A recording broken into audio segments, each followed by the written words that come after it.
punch it a punch. When I'm done, you can go to mine.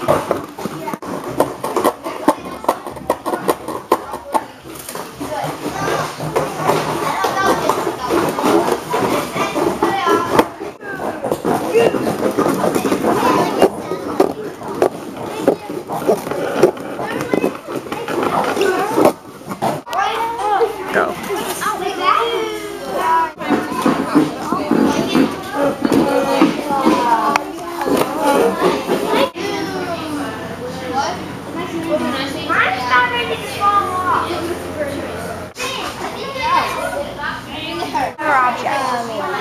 See, you can see the face.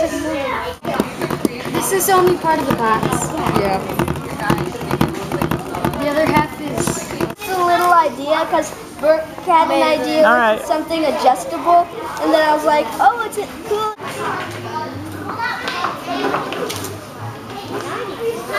You have 5 more minutes to work today.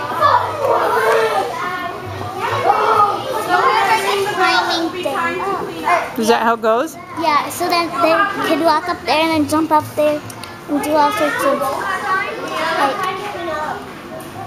Cool. No, that's only eight. There's another one like this. It's spinning!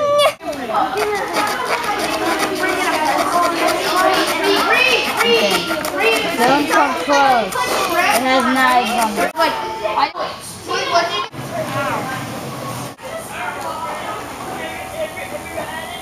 Where's your motor? Oh, it's running a ceiling fan in there. And then when you talk, you push this open. Huh. I want it to be like a prettier. You know what to like. Tin sleepers. Mm-hmm. And Yes. And then that didn't, actually it broke last week, so I decided just to start making this. And it worked out, so I just, not a very hard task. little guy in the ship. Okay, so stop the ship so we can see the guy. See him? Oh, he's on the. There's the little guy. Yep, there is in fact a guy. It's supposed to be a telescope. I made a cheeseburger out of a box, and then I thought of all the textures that I could do, and I could just picture the box as a cheeseburger. How you can make the toothpick spin is you press the wire against the battery, and then it will spin. A bridge that went through like a mountain and house, and this person is an artist, and she likes to sleep with no roof on top because she likes to look at the sky. I made these little angle things down here because the mountain kept on tipping, so like I had to Stabilize it. Yeah. I made a Halloween lantern that's originated from Japan, and I just put the little blinking lights you can get at like a Halloween store inside of it to make it glow if it's really dark out. Thank you. Welcome. A dragon. And I did a beach, Mm-hmm. and so like I brought sand from my house, and then I just used hot glue to do the waves. The propeller on my airplane goes around. I had trouble getting the sand to stick to the bottom of the box, but then I figured out that I had to do like layers, which was kind of tough. Materials here, you need a shape of whatever kind of paper you want, and you have to poke the hole and put it through there so the paper can spin and make a cute design like this. I made a car. I made a garage door.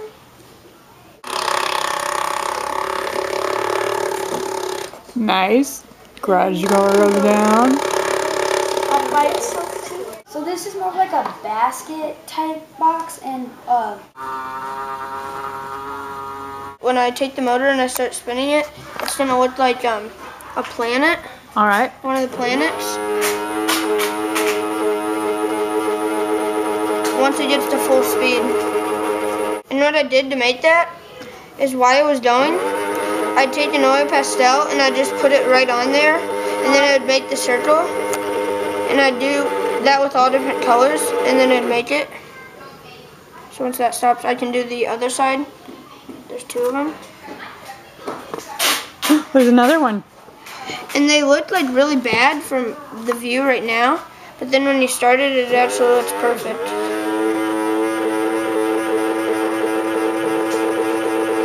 I was trying to figure out how the whiskers could hooked on, because I was trying to make it so that the pointy part could stick into the box, but it wouldn't work. So I just hot glued it on, but it was still kind of hard because it kept on falling. Because I didn't really have room on the inside, or I didn't want to on the outside. So I made my pool, and then the diving board ladder was actually just hot glue that I stuck it together. I put hot glue on it, stuck it together, and then when it pulled apart, it made like the ladder out of hot glue. And then I just glued a piece of cardboard and put a little bit of black tape here representing like the roughness.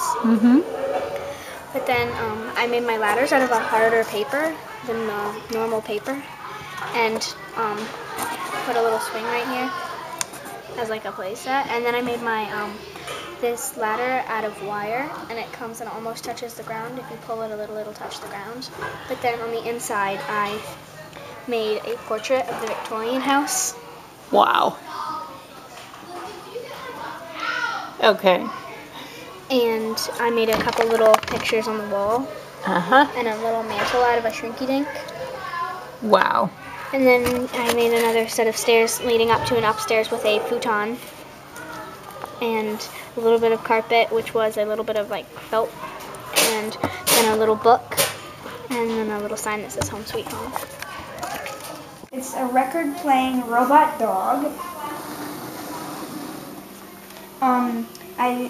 For my battery that you attach the wire, which makes this spin. This is how you make it growl.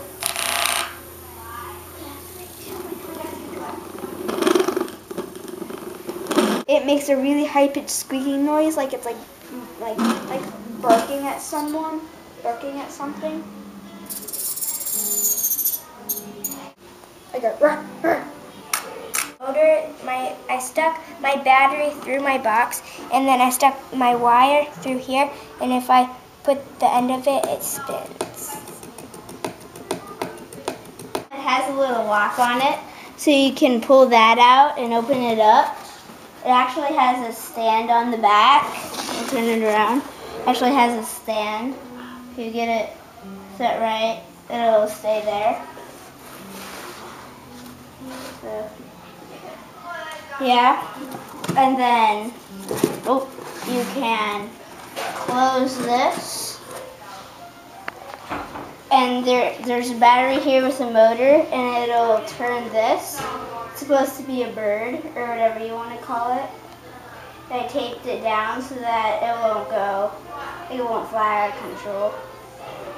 Hi, I'm Ethan, and for this unit in our class, we were doing box art. And I know this doesn't look like a box, but I'm calling it outside the box art, because I pretty much made this from, I took boxes, but I tore them apart, and then I used some toilet paper tubes to make this. Then at some point, Heather introduced, our art teacher, she introduced a motor aspect. So I have a pinwheel sort of motor right here that creates almost a kaleidoscope effect. It's made from a lid of a plastic container. I saw some of my classmates using something like this, but it wasn't exactly like this. But